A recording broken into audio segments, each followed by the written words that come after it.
आज हम एक्टिविटी करेंगे सूक्ष्म क्रियात्मक विकास को बढ़ावा देने के लिए। ये क्रिया हमने पहले भी की थी और अब ये दूसरी क्रिया है। पहली क्रिया में मैंने चॉक, पेंसिल और पेन का इस्तेमाल किया था, शार्पनर, पेंसिल और पेन का इस्तेमाल किया था। इसके अलावा सूक्ष्म क्रियात्मक विकास को बढ़ावा देने के लिए आंगनवाड़ी केंद्रों में या प्री नर्सरी क्लासेस में कई तरह की भिन्न तरह की एक्टिविटीज़ करवाई जाती हैं। आज मैंने एक्टिविटी चुनी है सूक्ष्म क्रियात्मक विकास को बढ़ावा देने के लिए, जो एक्टिविटी रंग बिरंगे अखबार या स्वयं बनाए हुए कागज़, धागा और पेंसिल से रिलेटेड है। हम इनका इस्तेमाल करके, मतलब रंग बिरंगे अखबार या स्वयं बनाए हुए कागज़ों, धागा और पेंसिल का इस्तेमाल करके हम ये क्रिया आज करने जा रहे हैं। तो सबसे पहले सूक्ष्म क्रियात्मक विकास को फिर से देखते हैं। सूक्ष्म क्रियात्मक विकास का मतलब होता है बच्चों के हाथों की जो छोटी छोटी मांसपेशियां होती हैं, उनके विकास के लिए ये क्रियाएं केंद्र के अंदर ही करवाई जाती हैं। ये क्रियाओं को करवाने के लिए आपको खुले मैदान में जाने की ज़रूरत नहीं है।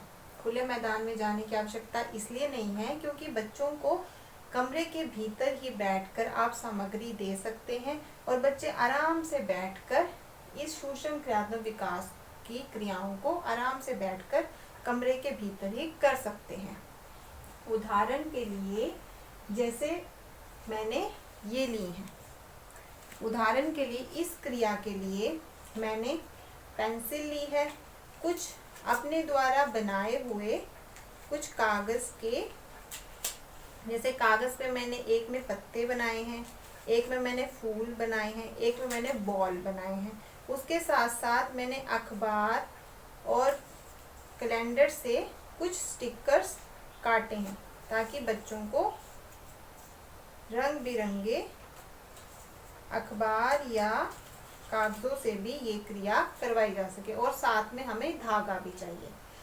अब यहाँ पर पेंसिल का इस्तेमाल तो सुई का इस्तेमाल तो कर नहीं सकते, इसलिए हमने पेंसिल का इस्तेमाल किया, ताकि सुई के इस्तेमाल से तो बच्चों को चोट लग जाएगी, लेकिन पेंसिल तो हर बच्चे के पास होती है।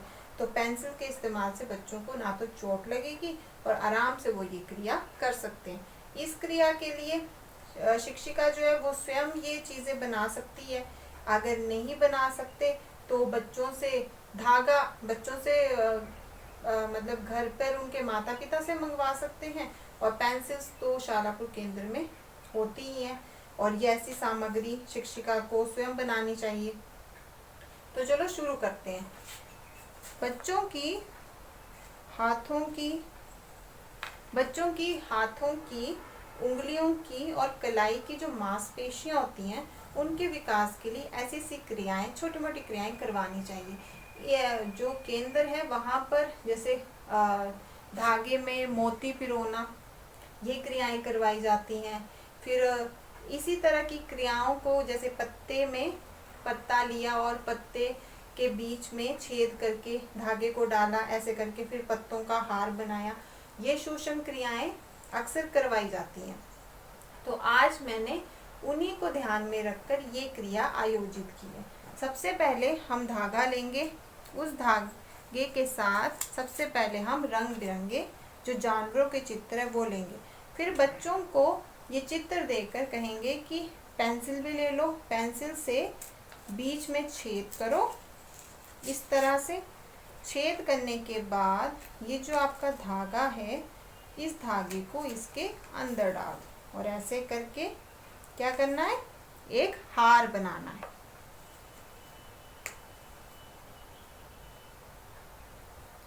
शिक्षिका जब ये क्रिया करवाए तो उसमें बच्चों की सहायता करें। पहले बच्चों को स्वयं करके दिखाए, उसके बाद ही बच्चे स्वयं ये क्रिया करें, क्योंकि बच्चों को पहले सिखाना पड़ता है, उसके बाद ही बच्चे सीख कर ही ये क्रिया करते हैं।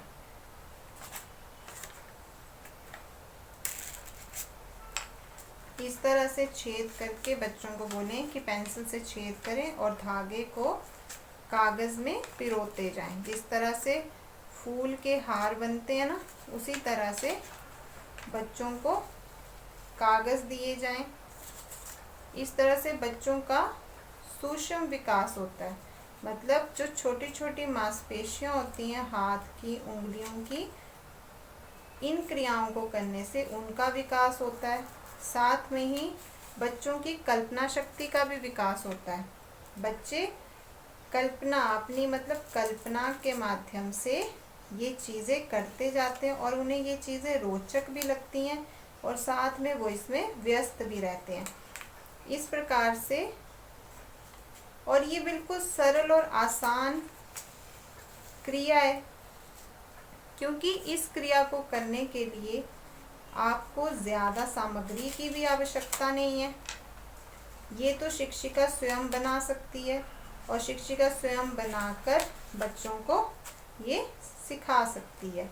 ऐसी ऐसी क्रियाएं अक्सर केंद्रों में करवाई जाती हैं और ये करवानी भी चाहिए। जैसे मोती पिरोना, ये ऐसे करके, ये ऐसे बच्चे ये करके ऐसे हार बना दें। इस तरह से मैंने खुद भी कुछ चीज़ें बनाई हैं, जैसे पत्ता।